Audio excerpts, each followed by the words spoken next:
मेरा नाम एग्नेस है और मैं पंजाब से बिलोंग करती हूँ। और मैं पहले वर्क करती थी।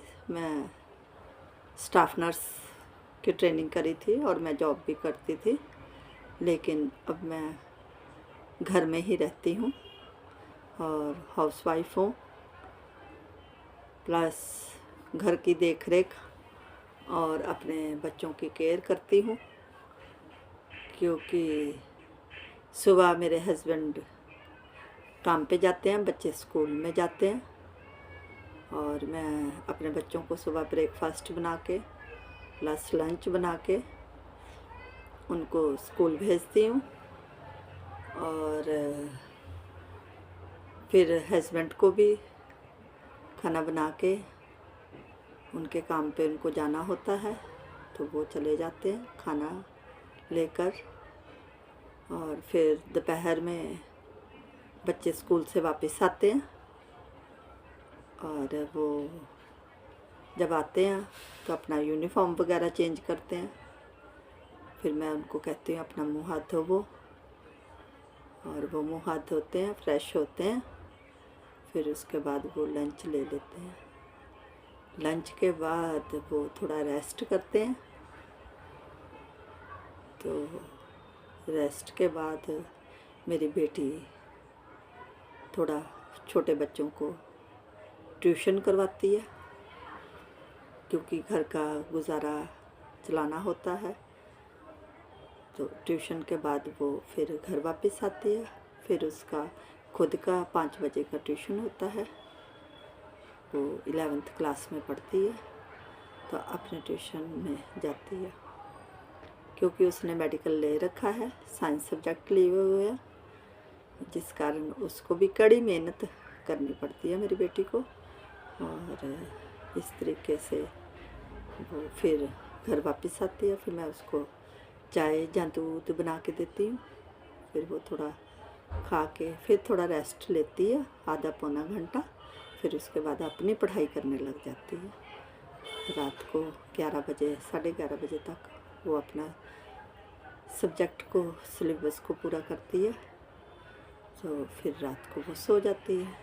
हस्बैंड भी आ जाते हैं, उनके लिए भी मैं डिनर तैयार करती हूँ। वो डिनर खाते हैं, हाँ, फिर रेस्ट के लिए होते हैं।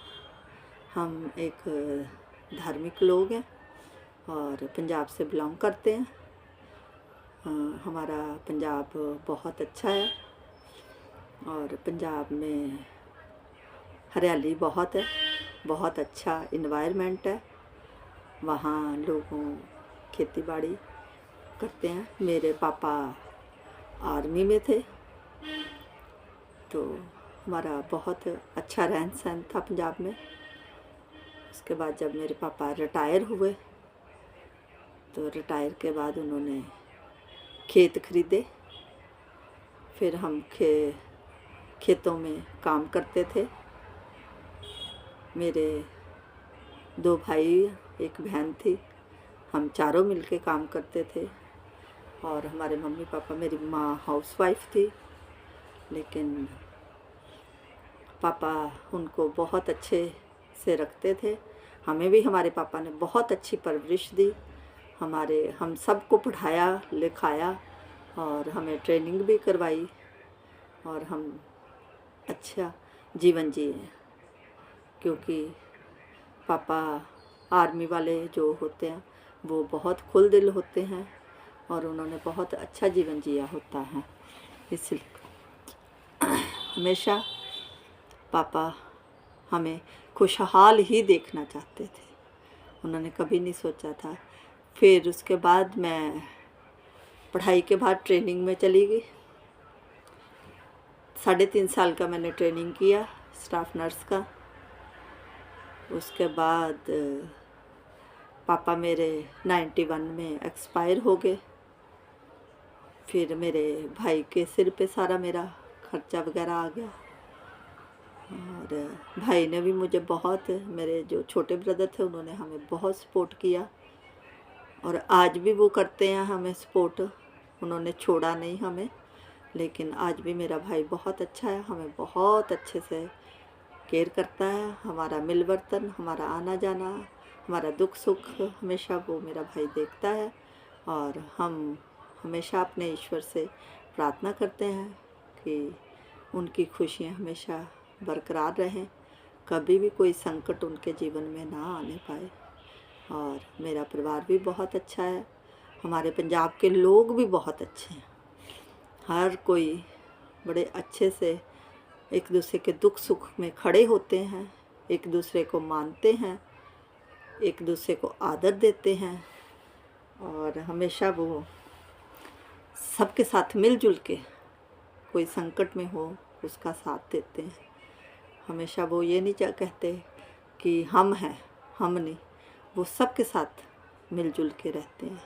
कभी कोई जैसे रास्ते चलते भी कोई इंसान परेशानी में हो तो पंजाब के लोग बहुत जल्दी से एक दूसरे के लिए खड़े होते हैं, उठाते हैं, फिर उनको हालचाल पूछते हैं, उनके घर तक पहुंचाने के लिए वफ़ादार लोग हैं।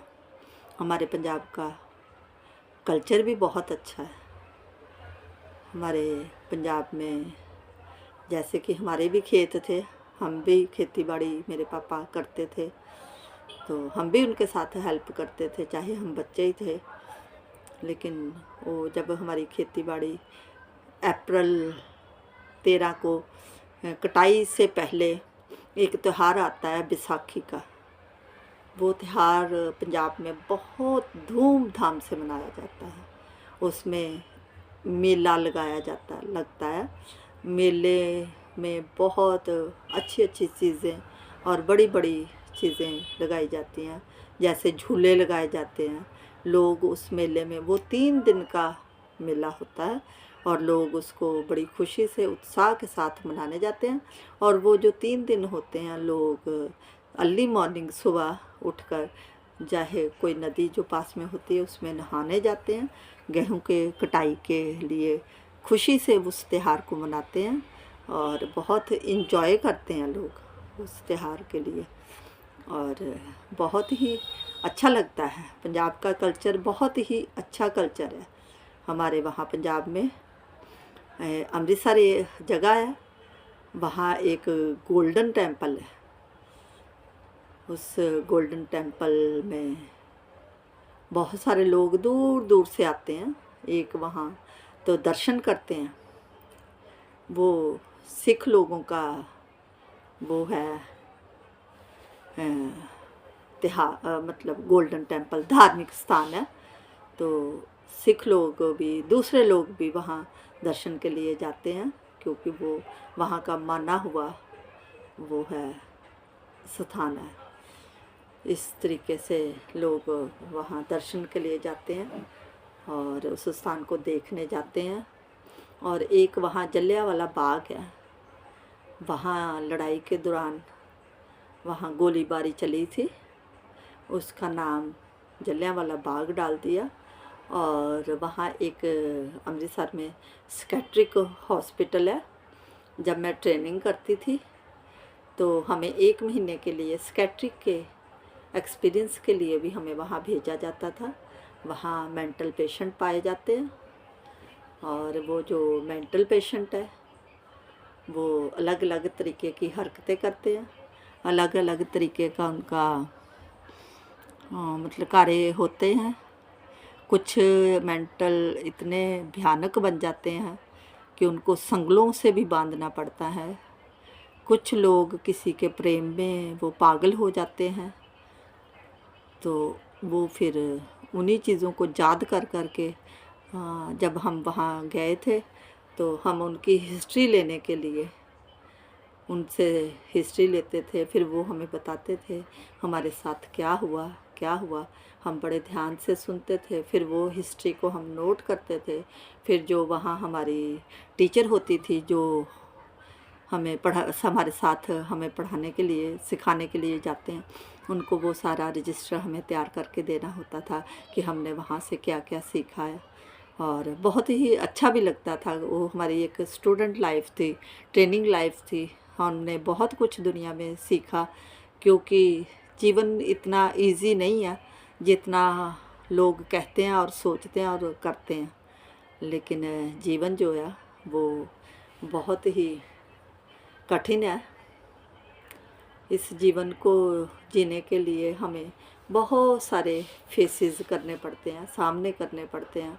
जीवन में दुख और सुख बहुत हैं, और हम जितना हम सोचते हैं कि ये इजी है, नहीं, इजी नहीं है ना। और हम इसी तरीके से हर रोज़ सुबह उठते हैं, फिर उन्हीं कार्यों में लगते हैं, फिर अपने जीवन को चलाते हैं, है ना। लेकिन कई बार हम बड़े दुर्दशा में, मतलब संकट में फंस जाते हैं।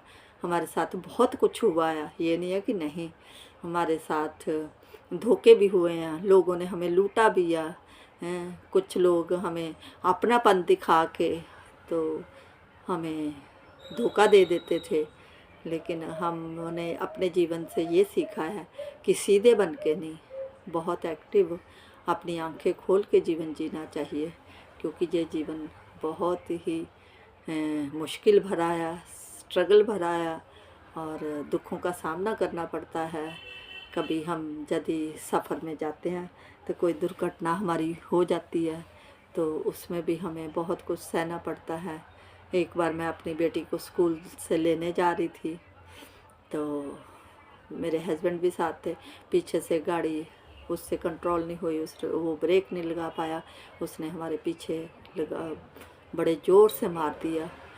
तो उसमें मैं तो कैसे उलट पुलट होगी मुझे पता भी नहीं चला, लेकिन हस्बैंड भी गिर गए, गाड़ी भी हमारी गिर गई, मोटरसाइकिल। लेकिन जो जितने भी स्कूल के बच्चे थे, पेरेंट्स से बच्चों को लेने आए, वो सब एकदम स्कूल के अंदर नहीं गए, हमारी और आगे उन्होंने हमें उठाया, दिखाया। कुछ लोग तो आपस में बातें करने लग गए कि इनमें से एक तो चला गया। लेकिन उस टाइम पे हमारे ईश्वर ने हमारा बहुत साथ दिया। हमें हल्की सी चोट हाथ पे आई, लेकिन हमें बचाया। लेकिन वो जो हमारा ड्राइवर था, ड्राइवर भागा नहीं। ड्राइवर ने अपनी गाड़ी साइड पे लगा के अपनी गाड़ी के साथ खड़ा होके हाथ जोड़ के लोगों को कहने लगा, इनको जो भी मेरे को सज़ा देनी है दे सकते हो, मेरे से गाड़ी खुद कंट्रोल नहीं हुई। लेकिन जब लोगों ने हमें उठाया और फिर लोगों ने कहा आप चल के देखो कहीं चोट तो नहीं लगी, लेकिन हमें चोट नहीं लगी, प्रभु ने बचाया हमें। ईश्वर बहुत महान है। हम अपने ईश्वर के आभारी हैं कि हम सताए जाते हैं लेकिन उसकी दृष्टि में त्यागे नहीं जाते। तो फिर उसने कहा चलो मैं आप लोगों को डॉक्टर के पास। फिर कुछ लोग हमें ये कहने लगे कि आप लोगों ने कहीं मोती पुण्य दान करे हैं कि जो आप इतने भयानक दुर्घटना से भी बच गए, आपको हानि नहीं हुई। लेकिन उस टाइम मैंने अपने परमेश्वर के आगे हाथ जोड़े कि प्रभु यदि आप हमारी ओर हैं तो विरोधी कोई नहीं है। सच में जिसके साथ परमेश्वर होता है वो संकट में जाएगा भी प्रभु उसको बचाएगा। फिर हमने यही कहा उनको कि हमारा हमें प्रभु ने बचाया है, इसलिए हमने इनसे कुछ भी नहीं लेना, कुछ भी इनको नहीं कहना। हमें इतना ही बहुत है कि ये इंसान खड़ा तो रहा, भागा तो नहीं। नहीं तो लोग क्या करते हैं, मारते हैं साइड और भाग जाते हैं। लेकिन मैं उस इंसान को फिर कहा कोई बात नहीं, आपसे गलती हुई, हमें परमेश्वर ने बचाया। इसलिए वो भी कहने लगा मेरे से गलती ज़रूर हुई है, चलो यदि कहते हो कुछ करना तो मैं करने को तैयार हूँ। लेकिन हमने उसको कहा नहीं, हमें कुछ भी नहीं करना। लोग भी बहुत खुश हुए। फिर हम अपने बच्चे को लेके आए हैं। बच्चे को जब लेके आए तो जब हम घर पहुँचे तो बच्चे को हमने बताया नहीं कि ये बात होगी। तो घर आने से मेरी एक पड़ोसन थी, वो हमारा उनसे बहुत प्रेम था, तो उनसे मैंने जब बातचीत करी कि आज ऐसे ऐसे हो गया, तो वो कहती दीदी चोट तो नहीं लगी। तो मैंने उसको अपना हाथ दिखाया। मैं क्या मुझे यहाँ पे खरोच आ गई है थोड़ी, वहाँ जो रोड के पत्थर होते हैं वो चुभ गए थे, उनसे ऐसे रगड़ लग गई थी। तो मेरी बेटी आई, मेरी बेटी कहती इतनी सी चोट है ना। तो मैंने हंस के कहा, मैं कहा बेटे बड़ी सी चोट लगनी चाहिए थी, तो क्योंकि बच्चा थी उस टाइम वो, है ना। तो उसके आंटी भी हंसने लग गई, कहती बेटे हाँ हाँ परमेश्वर का धन्यवाद करो कि मम्मी पापा को चोट नहीं लगी, चलो कोई बात नहीं, चोट प्रभु ने बचाया इनको। फिर मेरी बेटी भी कहती हाँ आंटी हमारा जीसस महान है, वो हमें गिरने नहीं, क्योंकि क्या होता है कि जिस कल्चर में हम चलते हैं हम अपने बच्चों को भी वही कल्चर सिखाते हैं, है ना। तो हमारे बच्चे भी वही ही सीखते हैं जो बड़े करते हैं, जो पेरेंट्स करते हैं, है ना। ये शिक्षा बड़ों की होती है, माँ बाप की होती है, इसलिए हमेशा हमें जो है अपने बच्चों को अच्छा ही सिखाना चाहिए। आज भी मैं अपने बच्चों को यही कहती हूँ कि बच्चे अपने से छोटे का, अपने से बड़े का और किसी का भी मन नहीं दुखाना चाहिए। अपने टीचरों की आदर करना चाहिए, अपने से बड़ों का आदर करना चाहिए, क्योंकि यदि हम उनका आदर करेंगे, कल को इस स्टेज में जब हम आएंगे तो हमें भी आदर मिलेगा। जैसे कि इंग्लिश की उदाहरण है, डू गुड हैव गुड, है, जैसा करोगे वैसा ही भरोगे, अच्छा करोगे तो अच्छा होएगा। इसलिए हमें बहुत अच्छे से तरीके से अपने जीवन को जीना चाहिए, किसी भी बात में घबराना नहीं चाहिए। संकट तो आएंगे लेकिन घबराना नहीं चाहिए। लेकिन हमारे माँ बाप ने भी हमें यही सिखाया। मेरे पापा बहुत बोल्ड थे, क्योंकि आर्मी में रहे थे, वो कभी भी घबराने नहीं देते थे। लेकिन मैं अपनी फैमिली से छोटी थी, तो मेरे पापा मेरे को कुछ भी उनसे मांगना होता था ना, तो वो कह देते थे, मेरे आंसू आ जाते थे। कोई भी चीज़ उनसे मांगनी होती थी, चाहे मैं पैसे मांगती थी, चाहे मैं मतलब कोई चीज़ लेनी होती थी, तो मैं रोने लग जाती थी। तो मेरे पापा हमेशा मेरे को यही कहते थे, पहले रो ले फिर मांग, क्योंकि वो मुझे रोता हुआ भी देख नहीं सकते थे, लेकिन हमेशा मेरी हर ख्वाहिश को पूरा करते थे। तो एक बार मैं क्या हुआ कि अपनी मम्मा के साथ एक पंजाब में पठानकोट एरिया आया, तो वहाँ हम किसी काम के लिए माँ बेटी गए। तो जब हम वापस आ रहे थे, जहाँ से हम गए थे वहाँ से वापस आ रहे थे, तो रास्ते में चलते चलते ना मैं एक दुकान पे चढ़ी और मेरे को एक पर्स पसंद आ गया, छोटा हैंड पर्स जो होता है, थोड़ा बुक टाइप, है ना। वो पर्स जब पसंद आया तो मेरी मम्मा ने ना मुझे लेके नहीं दिया। मेरी मम्मा कहते तेरे पास पहले ही बहुत पर्स है, तो क्यों पैसे खर्च करने हैं, जब यदि ना हो तो चल ले भी ले। लेकिन मैंने अपनी मम्मा से गुस्सा कर लिया, है ना। तो जब मैं घर आई तो मैं घर में भी आके अपनी मम्मा को, पूरे सफ़र में भी मैंने बुलाया नहीं, हम चुपचाप हम एक साथ चलते रहे, लेकिन बुलाया नहीं। मैंने अपनी मम्मा को भी नहीं बुलाया, मैंने भी नहीं बुलाया, है ना। तो फिर जब घर आ पहुँचे तो पापा कहते मेरे को बुला के, कहते क्या बात है, तू अपनी माँ से बात नहीं करती। तो मैंने कह दिया अपने पापा को, मैं क्या आज मेरे को मम्मा ने पर्स नहीं लेके दिया, मैं कहा मुझे बहुत पसंद आया था। तो मेरे पापा ने मेरी मम्मा को बुलाया, कहते ले देती, एक पर्स ही तो था, हैं, आज तू इसके साथ थी, कल को ये अकेले चली जाएगी, तो पर्स तो इसने ले ही लेना, जो चीज़ लेनी है वो तो इसने ले ही लेनी है, तो तूने क्यों इसको नाराज़ किया, है ना। तो मेरे मम्मा कहते मैंने नाराज़ तो नहीं किया, लेकिन मैंने तो इतना ही कह दिया कि है तेरे पास, इसी बात से ये गुस्सा होगी, दोबारा बोली नहीं मेरे साथ। फिर मेरे पापा कहते नहीं, अपनी मम्मा से सुलह कर, अपनी मम्मा से बात कर, माँ माँ होती है ना। तो मैंने भी फिर मम्मा से सॉरी फील करी, मैं कि मम्मा सॉरी। तो मम्मा मेरे से बोलने लग गए, है ना, क्योंकि माँ तो माँ ही होती है, माँ जैसा कोई नहीं बन सकता। तो आज भी मेरी माँ जिंदा है ना।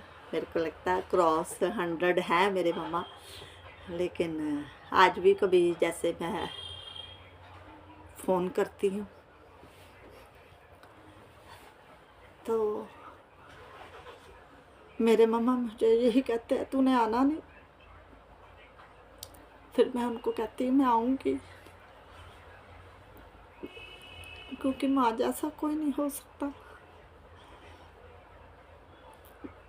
माँ का स्थान कोई ले ही नहीं सकता। इसलिए हमेशा अपने बड़ों से, अपने माँ बाप की इज़्ज़त करो। जब हम उनसे दूर हो जाते हैं तब हमें उनका एहसास होता है, क्योंकि पेरेंट्स बहुत कीमती होते हैं। जब वो हमसे दूर चले जाते हैं तो हम उनको बहुत याद करते हैं, लेकिन माँ बाप जैसा रियल में कोई नहीं होता। उनका स्थान कोई दूसरा ले ही नहीं सकता। इसलिए मैं अपने जीवन में अपने मम्मा पापा से भी, अपने बहन भाइयों से भी, सबसे बहुत प्यार लिया है। और आज मैं अपने जानने वालों को भी, अपने अंगी संगी लोगों को भी यही एक टीचिंग देती हूँ कि हमेशा खुश रहो, दूसरों को खुश रखो और दूसरों का आदर करो, किसी का दिल ना दिखाओ, क्योंकि ये बहुत ज़रूरी है यदि हमने अच्छा और सुखी जीवन जीना है।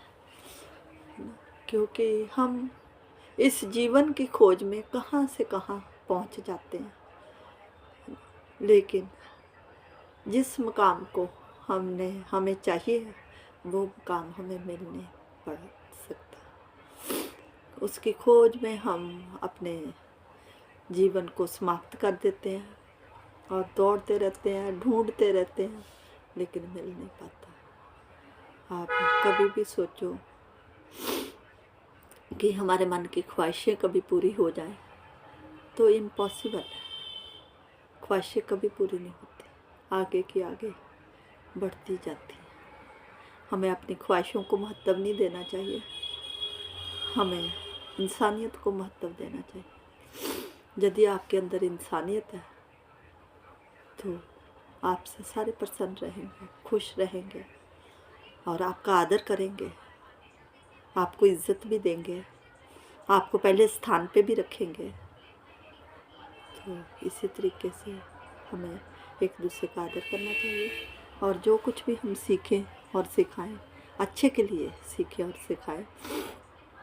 और दुनिया में कोई ऐसी चीज़ नहीं है जो कि हमें मिल ना सके, मिल जाती है यदि हमारी नीयत अच्छी है। तो हमें अपनी नीयत को साफ रखना बहुत ज़रूरी है। दुनियावी चीज़ों की लालसों से, बुरी आदतों से हमें दूर रहना चाहिए, क्योंकि ये जो आदतें होती हैं ये हमारी ज़िंदगी का घाटा होती है, हमें नुकसान होता है। खुशहाल जीवन जीने के लिए हमें हमेशा आनंदित रहना चाहिए, अच्छे रहना चाहिए। उसके बाद मैंने हॉस्पिटलों में भी बहुत सारी जॉब्स करी हैं। हॉस्पिटल में भी मेरे टच में बहुत अच्छे से अच्छे लोग आए, बुरे से बुरे लोग आए, गरीब से गरीब लोग आए, है ना, जो बहुत गम जाते हैं, जो अपना इलाज भी नहीं करवा सकते, वो लोग भी हमारे टच में आए। लेकिन हमारा जो प्रोफेशन था वो था एक दया वाला होना चाहिए, प्यार वाला होना चाहिए।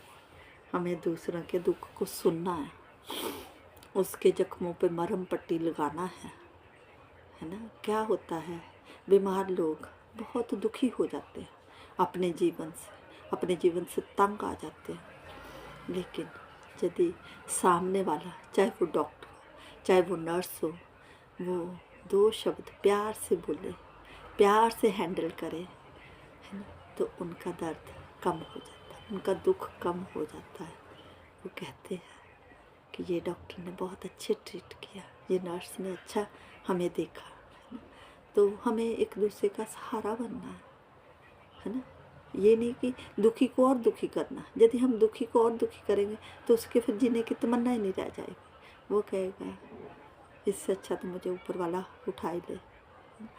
तो आधा इंसान बातों से, मैंने जहाँ से ट्रेनिंग करी थी वहाँ के जो हमारे सर्जन सर थे ना, वो लोगों को, पेशेंट्स को उनके बेड की साइड पे बैठ के उनको ट्रीट करते थे और बहुत अच्छा। और वो पेशेंट हमेशा उनकी वेट करते थे और उनके मुख से यही एक शब्द निकलता, कोई बात नहीं, क्या हुआ, आप ठीक हो जाओगे। लोग इतने में खुश हो जाते थे।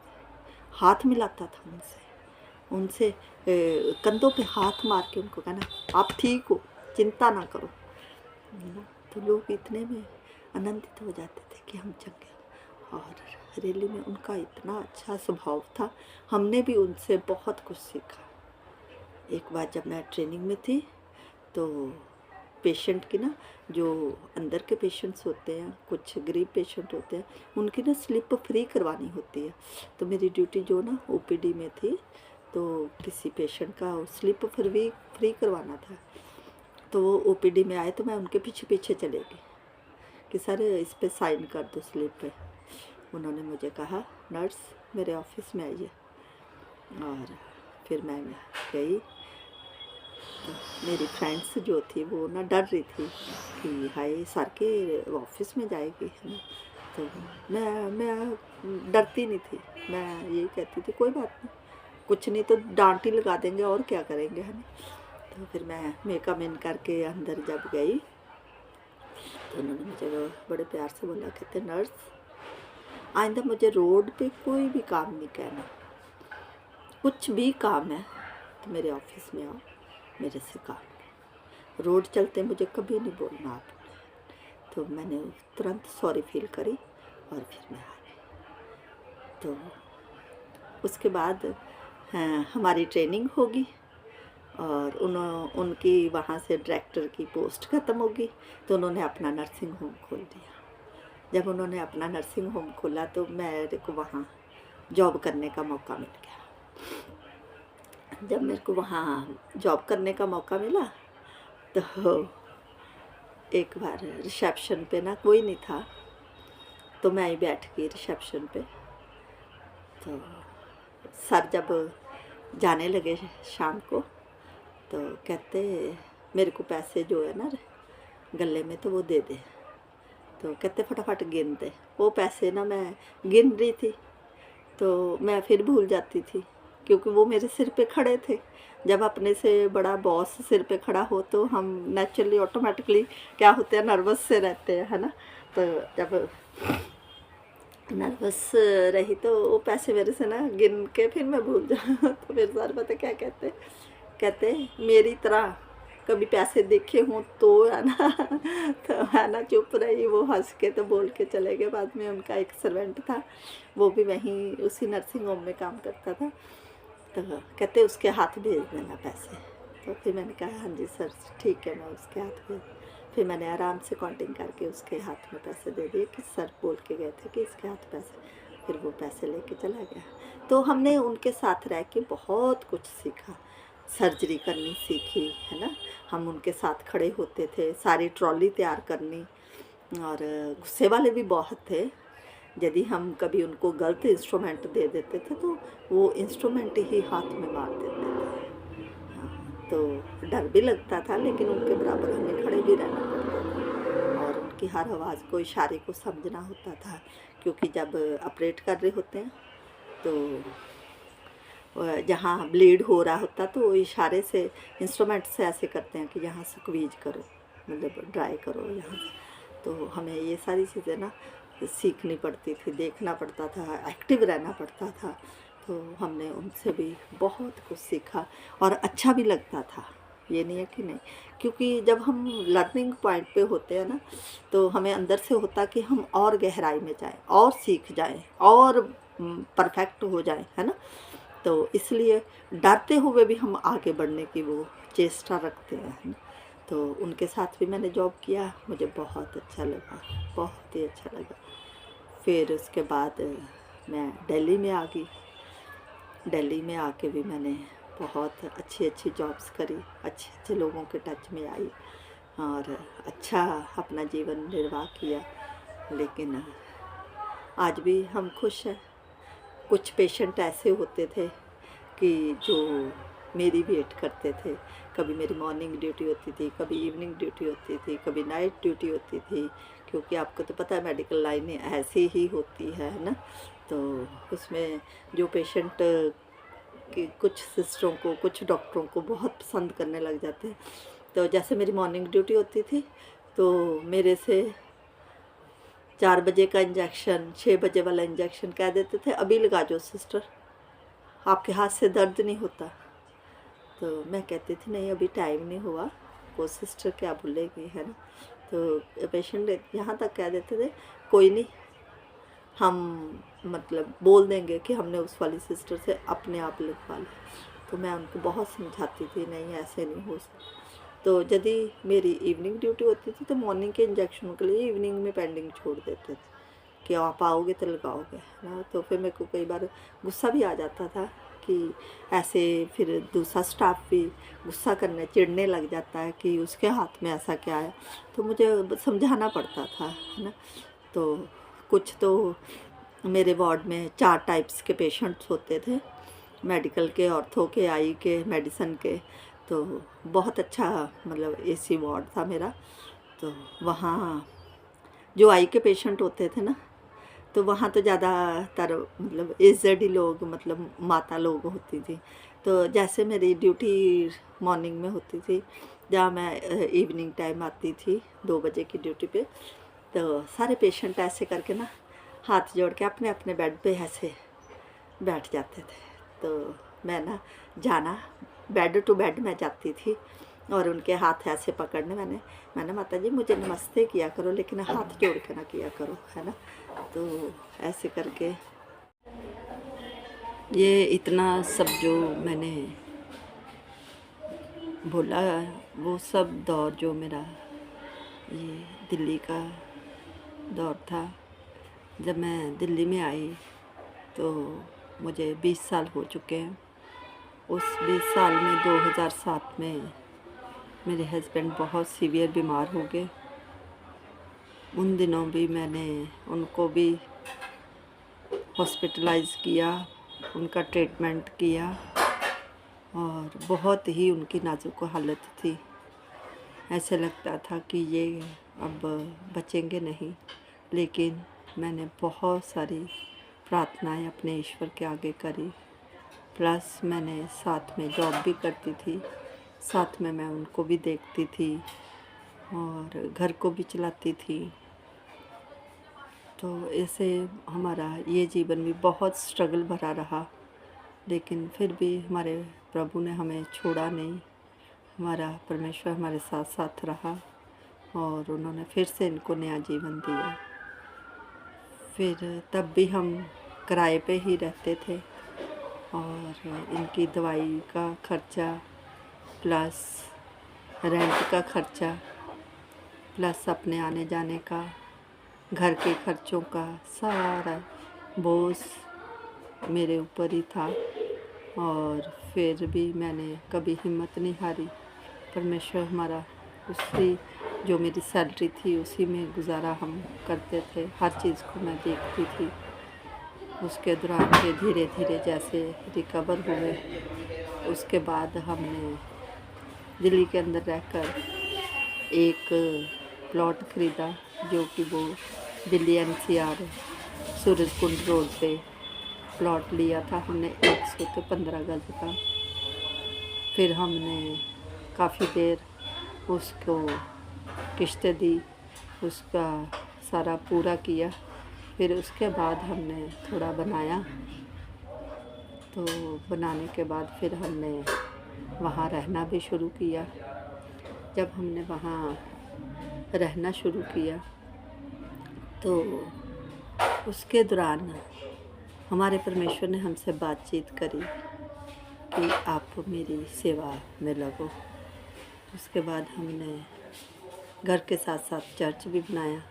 धीरे धीरे हमने एक प्लॉट और, फिर थोड़ी देर डाल के एक प्लॉट और, एक 500 गज का, 105 गज का लिया। फिर हमने एक 32 गज का लिया, फिर उसके बाद 10 गज का, ऐसे मिला के सारे 60 गज का, ऐसे करके हमने 400 गज जगह वहाँ बनाई। फिर एक प्रेयर हॉल बनाया, वहाँ हमने सेवकाई स्टार्ट करी। फिर हम वहाँ रहते थे, लोग आने लगे, लोगों को बहुत सारी चंगाइयाँ मिलने लगी, लोगों के कार्य पूरे होने लगे। परमेश्वर ने बहुत अद्भुत तरीके से वहाँ हमें इस्तेमाल किया। हम वहाँ रहते रहते और उस सेवकाई को चलाते चलाते हमारे वहाँ 15 साल गुज़रे।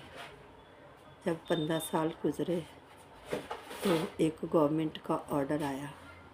उससे पहले कि जब हमने वहाँ ज़मीन खरीदी थी तो हमने पहले 1 महीना पूरा पूछताछ किया कि ये जगह कैसी है, कोई तोड़ फोड़ वाली बात तो नहीं है, कोई चाचा तो नहीं।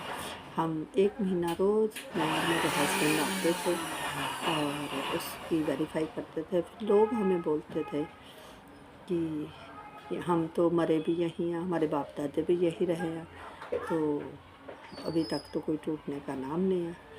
तो हमने उन पे विश्वास किया, फिर भी हम आते रहे। फिर एक दिन एक डॉक्टर था, उसकी दुकान थी, उसकी दुकान के सामने हम खड़े थे। उसने हमें खुद पूछा कि आप रोज़ आते हो, क्या बात है? फिर हमने उनसे बात करी कि हम यहाँ जगह लेना चाहते हैं, लें या नहीं। तो उन्होंने हमें एक सलाह दी, कहते अभी तो मिल रही है, आने वाले टाइम में यहाँ जगह मिलेगी भी नहीं। फिर हमने उसकी बात मानी, फिर हमने वहाँ जगह ले ली। जब जगह ली तो फिर हमने बनाया। बनाने के बाद हम 15 साल वहाँ रहे, लेकिन 15 साल बाद ऑर्डर आ गए गवर्नमेंट के कि ये जगह जो है तोड़ी जाएगी, ये अवैध है। हमारा दिल बहुत दुखी हुआ, क्योंकि हम अपने जीवन की जितनी भी मेरी कमाई थी, स्टाफ नर्सिंग टाइम का मैंने कमाया था, तो सारा उसी में इन्वेस्ट किया और एक हॉल बनाया, घर बनाया। तो हमें मतलब बहुत झटका, बहुत ही बड़ा झटका लगा। उस टाइम मेरी बच्ची छोटी थी, उसने वही चलना सीखा था। लेकिन जिस दिन गवर्नमेंट ने 2021 में तोड़ा था तो हम सब बहुत रोए। टोटे वो गांव हमारा, जगह हमारी पूरी की पूरी ध्वस्त करी गई। गवर्नमेंट ने कुछ भी हमें एक भी रुपया नहीं दिया कि चलो यदि हम ये जगह आपसे ले रहे हैं तो आपको हम ये चीज़ इसके बदले दे रहे हैं। उन्होंने हमें कुछ भी एक फूटी कौड़ी तक नहीं दी। उसके बाद भी फिर भी हमने अपने आप को एडजस्ट किया। उसी दौरान मेरे हस्बैंड का एक्सीडेंट हो गया। एक्सीडेंट क्या, ये जो डंपर गाड़ी होती है उसके नीचे ये इनका पैर आ गया।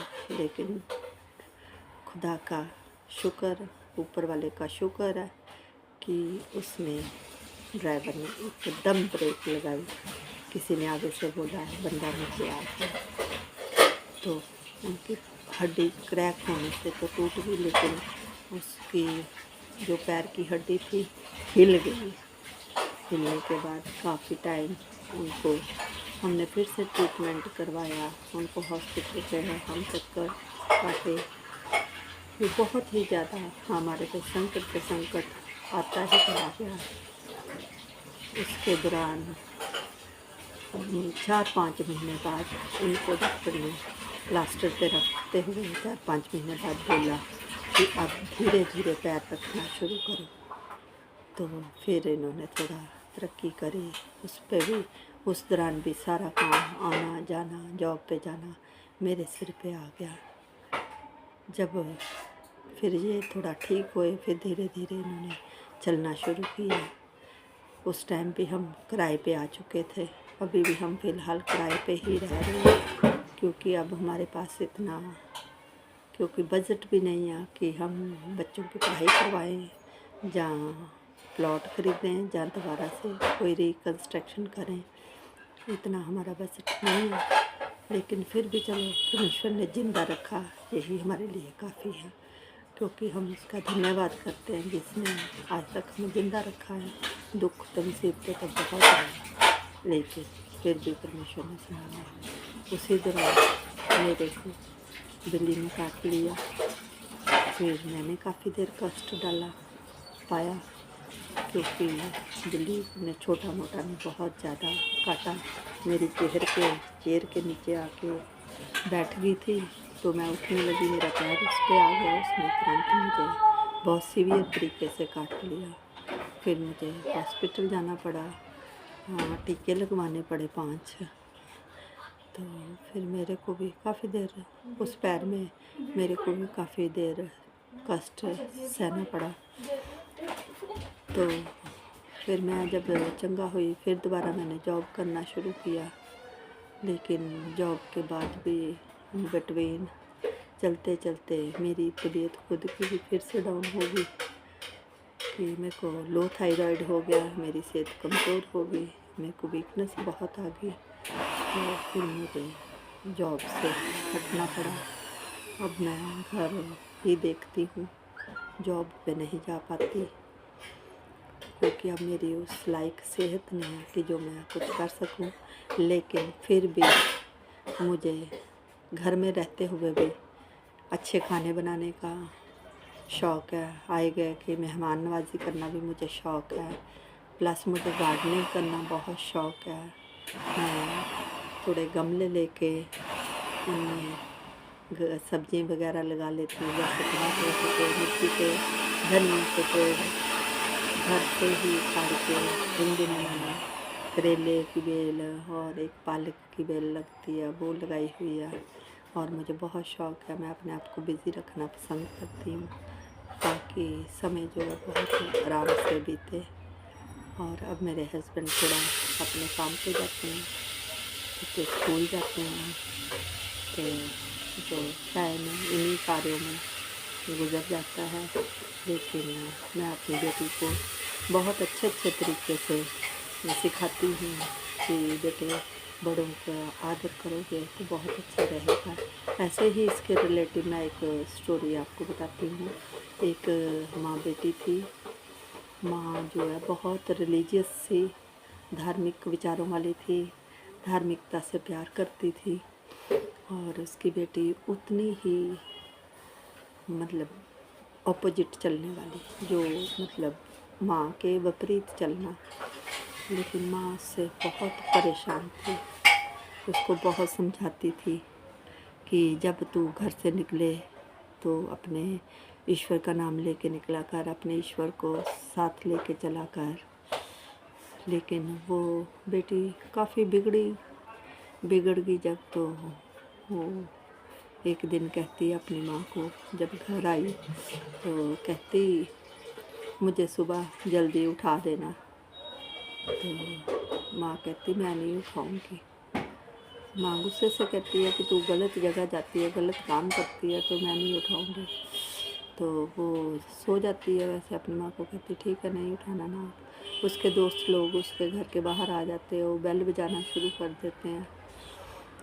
जब बेल बजती है तो वो फिर उठ के तैयार होके उनके साथ निकल जाती है। उसी दौरान उसकी जो संगति के लोग थे, उनमें से एक जन ने एक अंडों की ट्रे लेके डिग्गी के पीछे रख दी कि जहाँ कहीं जाएंगे बनाएंगे खाएंगे, कुछ अपने खाने पीने का सामान कर लिया।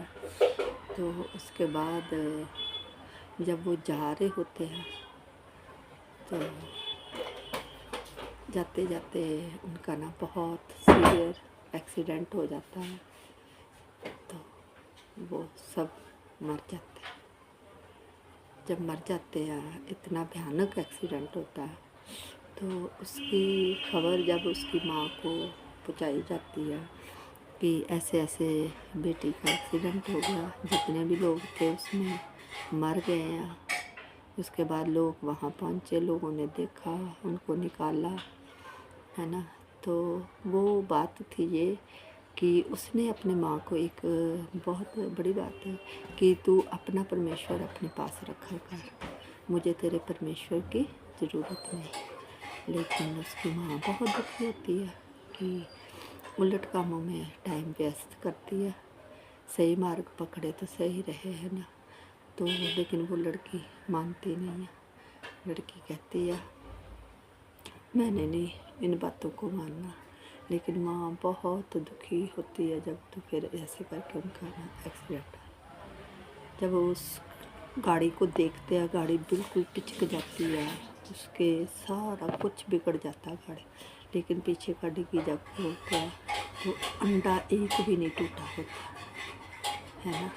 तो फिर वहाँ उसकी माँ को जब ले जाया गया, दिखाया गया, तो उसकी माँ ने ये लोगों को सिखाया कि ये लोग परमेश्वर को साथ लेकर नहीं, परमेश्वर को पीछे लेकर चलते हैं। तो परमेश्वर जो थे वो डिग्गी में थे, ये लोग आगे सीटों पे थे।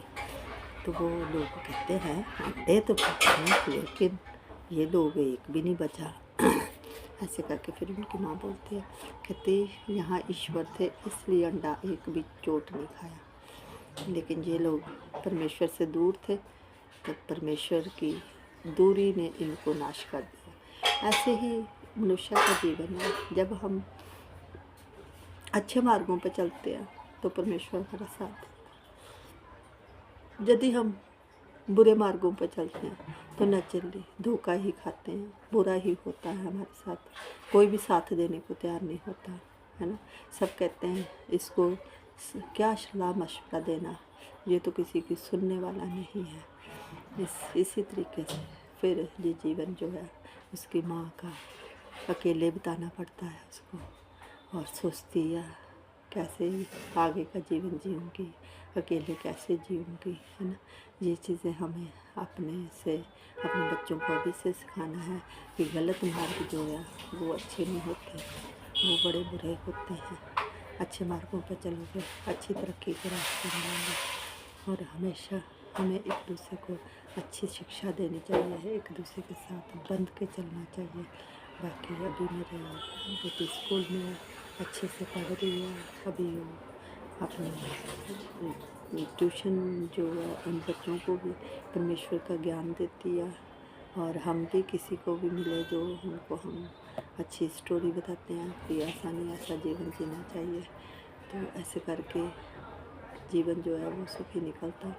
उसके बाद मैं आपको बताती हूँ, एक बार एक मुस्लिम लड़की थी, वो जो मुस्लिम लड़की थी तो वो बाय बर्थ ही विकलांग थी।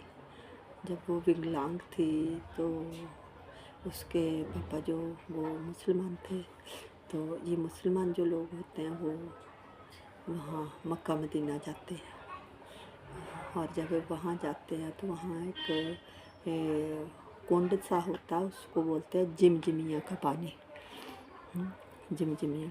लेकिन इंडिया में रहते हुए उन्होंने बहुत डॉक्टरों को दिखाया, बहुत इलाज करवाए, बहुत ही कुछ किया, लेकिन वो ठीक नहीं हुई।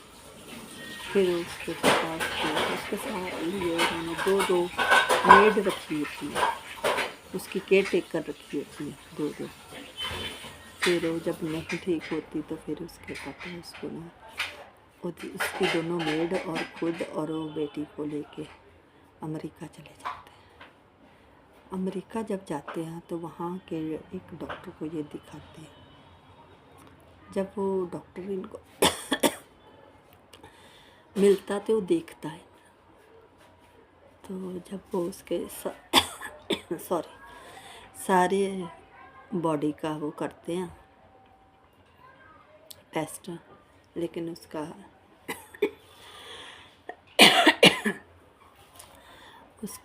मतलब डॉक्टर की समझ से बाहर हो जाता है। फिर इन हड्डियों में, इस शरीर में जान नहीं है।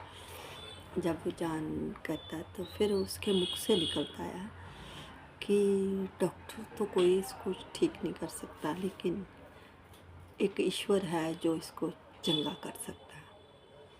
वो कहते हैं अच्छा। तो उसमें वो नाम लेता है कि यदि चाहे तो इसको प्रभु यीशु अच्छा कर सकता है। लेकिन वो लड़की ना सुन लेती है, भले वो बुरके में होती है लेकिन आवाज़ सुन लेती है कि डॉक्टर ने ये बोला।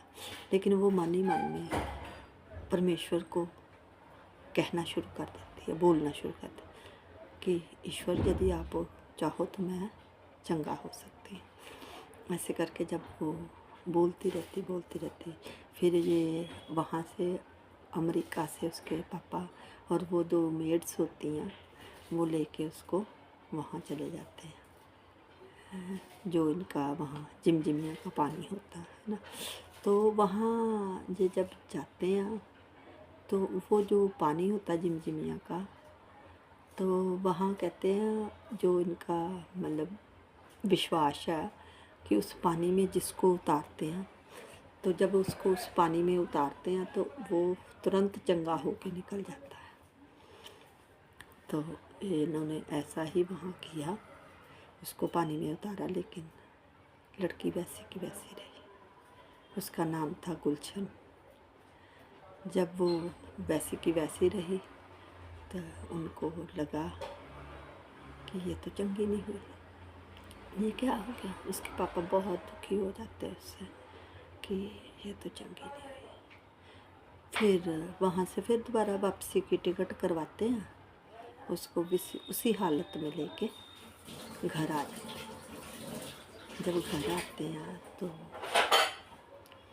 वहीं उसके हॉल कमरे में उसको छोड़ दिया जाता है। अटेंडेंट जो होती हैं, मेड्स उसकी, उसको नहलाती धुलाती, कपड़ा पहनाती, फिर तैयार त्यूर करके शाम को उसके कमरे में उसको लटा के तो आ जाती हैं। फिर सुबह वो फिर देखती हैं उनको, तो ऐसे करके। लेकिन वो ना अकेले होने के कारण वहाँ अपने ना परमेश्वर को याद करती रहती, जीसस क्राइस्ट को जब याद करती रहती है तो एक दिन परमेश्वर ना उसको दर्शन देते हैं। उसके कमरे में लाइट ही लाइट, इतना तगड़ा प्रकाश हो जाता है, तो वो जैसे आंखें खोलती है ऐसे करके तो देखती है ये रोशनी कहाँ से आई। उसकी उस रोशनी में आंखें नहीं खुल रही होती। जब आंखें नहीं खुल रही होती ना तो वो कहती है ये गली की लाइट है, स्ट्रीट की लाइट तो इतनी तेज़ नहीं हो सकती, ये इतनी तगड़ी।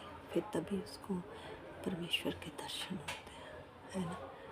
फिर परमेश्वर उससे बोलते हैं, गुलशन उठ और चल। फिर फिर थोड़ा सा कहती मैं तो पैरालाइज हूँ, बाय बर्थ ही ऐसी हूँ, मैं कैसे चल सकती हूँ। ऐसा मतलब उसके मन में संदेह रहता है।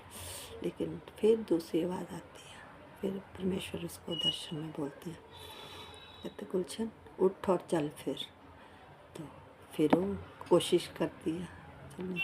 थर्ड टाइम ईश्वर उसको फिर आवाज़ देते हैं, गुलशन उठ और चल। फिर वो फिर कहती है, मतलब ताकत लगाती है, उसके शरीर में जान आ जाती है, वो उठ के चलने लग जाती है।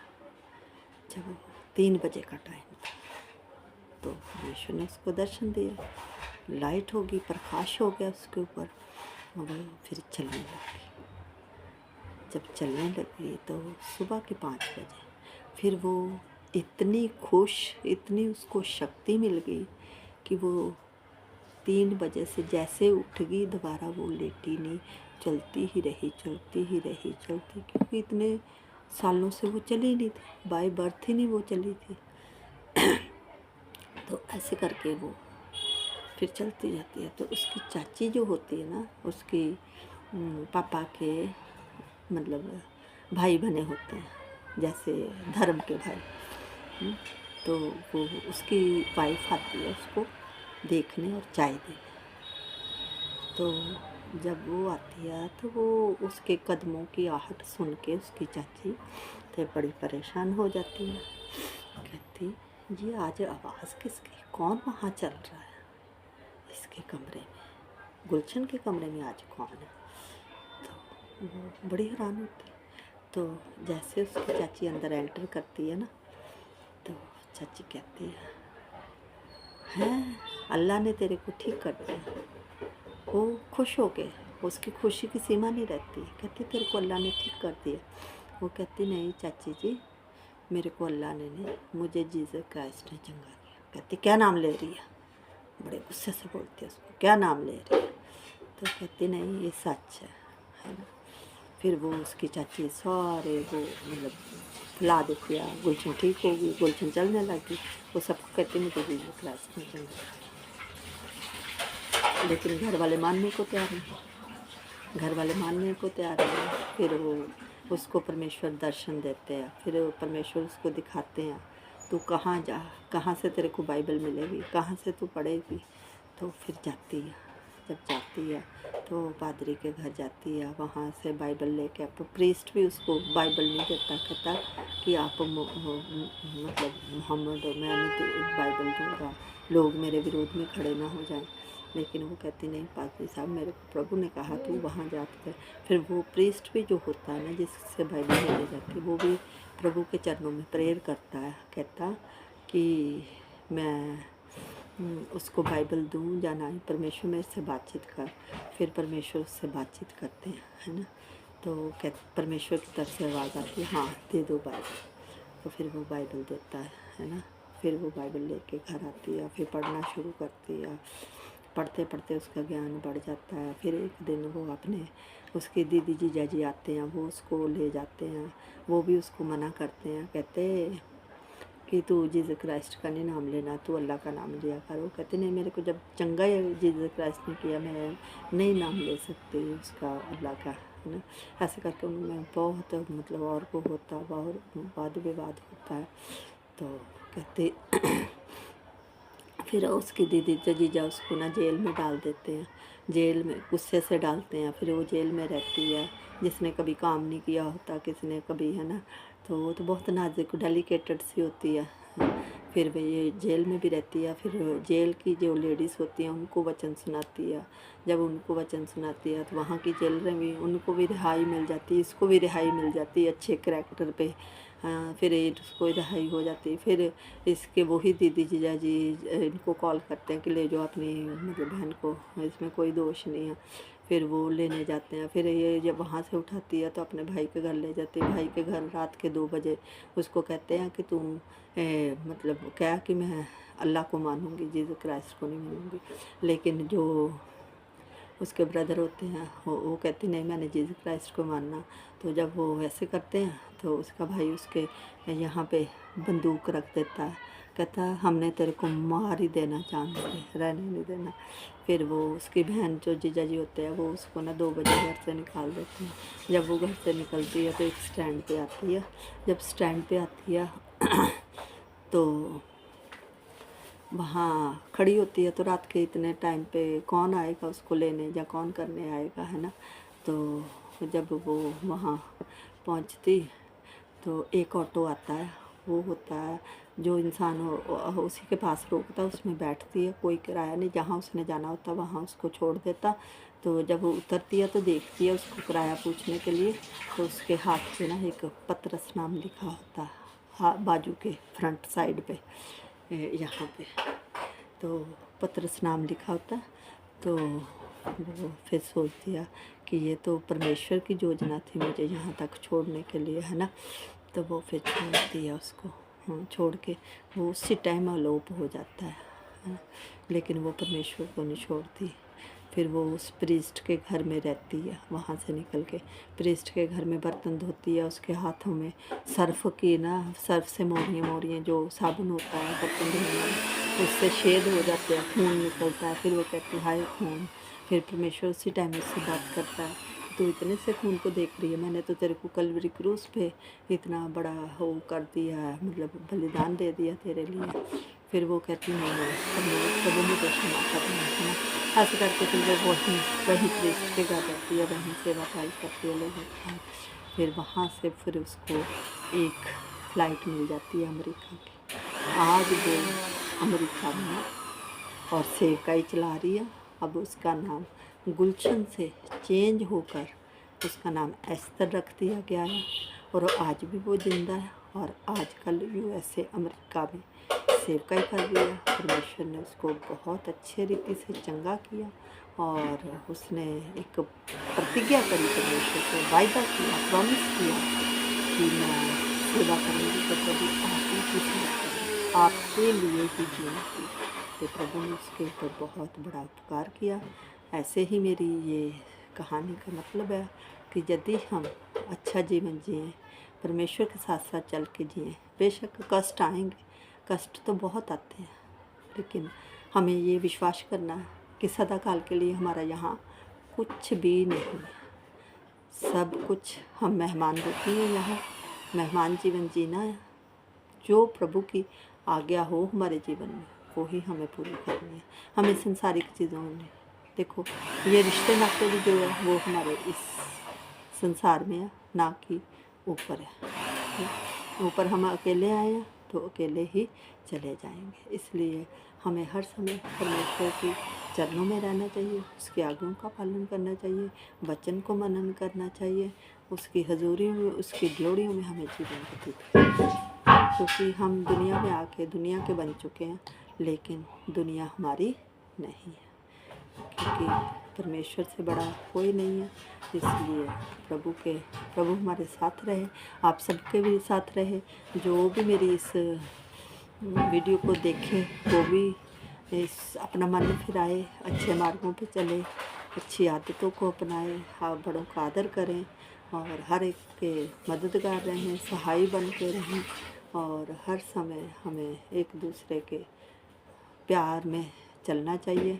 इंसानियत यही है कि अपने लिए नहीं बल्कि हमें दूसरों के लिए जीना है। जो लोग अपने लिए नहीं बल्कि दूसरों की मदद के लिए, उनकी मदद कौन करता? परमेश्वर मदद करता है। ज़्यादा लोग क्या करते हैं? अपने लिए ही सोचते हैं, अपने लिए ही, लेकिन हमें सब कुछ परमेश्वर के नाम से आगे बढ़ते रहना चाहिए। ये मेरी वीडियो आप सबको पसंद आने पाए, और इस वीडियो का मेरे को पक्का है कि हर किसी को पसंद आएगी, और जो कुछ भी हमने बोला है वो हमारी ज़िंदगी की तरक्की के लिए होने पाए, और हम हर समय परमेश्वर की हुजूरी में रहते हुए इस वीडियो को यहीं पे विश्राम देते हुए सब कुछ आपको प्रणाम से इसको एंड करती हूँ। और आप सबको जो देखने वाले हैं उन सबको धन्यवाद देती हूँ। जो कुछ भी कहा गया है, सुना गया है, देखा गया है, सब ऊपर वाले की मर्जी से। हमारा कुछ भी नहीं है, हम जीरो, शून्य, मिट्टी, खाक और राख। हमारा अपना वास्तव कुछ भी नहीं है। हम इस धरती पे आए हैं मेहमान रूपी ही चले जाना है। इसलिए आप सबको धन्यवाद देते हुए इस वीडियो को वहीं पे समाप्त करती हूँ। आप सब गुड नाइट, धन्यवाद।